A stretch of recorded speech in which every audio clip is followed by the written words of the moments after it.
Hello and welcome to Daily Racing Form's coverage of the Stronach 5. I'm handicapper Bryon King taking you through the 5-race sequence. We start things off at Laurel Park. Their nightcap is the first leg of the Stronach 5, maiden $10,000 claimers. I chose to go 5 deep on my $90 ticket.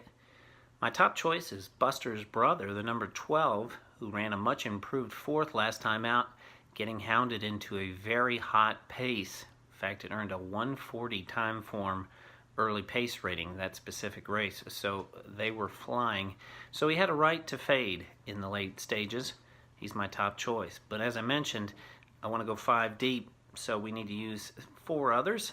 Telecommunication, the 8, the number 7 horse, 77 Force, the number 11 Zephyr Train, and the number 1, the Mason Factor. All these have the form and the credentials to possibly win this race. Time to single in leg B, Gulfstream's 10th race, Uno Mas Modelo. This is a horse that won one of the Claiming Crown events. Additionally, was 4th in the Mr. Prospector, was an open stakes winner at Churchill Downs in November. He looks like the class, well suited to the trip. Got to take a stand somewhere.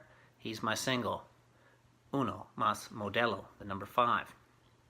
The third leg, we shift out to Santa Anita, where we've got Calbred maidens on the grass. A lot of these exit the same race, a November 18th contest at Del Mar, in which the 2nd through 4th place finishers that day are all back. They were within a half length of one another, so there's not a lot separating a lot of these top prospects.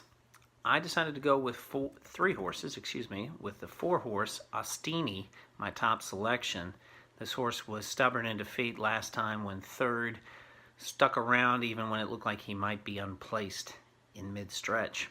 Others to use include Cool Your Jets, who was the runner-up at Del Mar November 18th, and Reckless Gravity, who ran an improved 3rd last time after making a premature move in his prior start.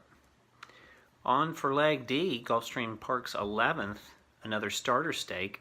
I'm going to use 2 horses in here, starting with the number 2, Sister Peacock, who's unbeaten in 2 starts, both sprinting on synthetic at Woodbine, but is bred for turf and for distance, being by Manhattan winner Real Solution, and out of a dam that's a half to Brother Derek, a Santa Anita Derby winner. The other to use is Adorable Ada, the 7.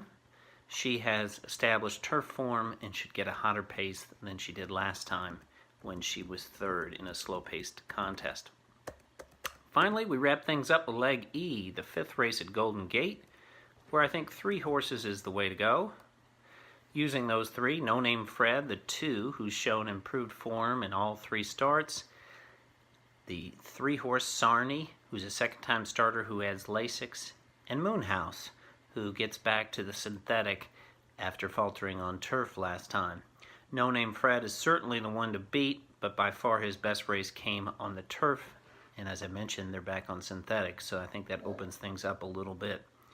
Put all these horses together, and you've got a $90 ticket in the Stronach 5. Good luck with all your wagers, no matter how you play the Stronach 5.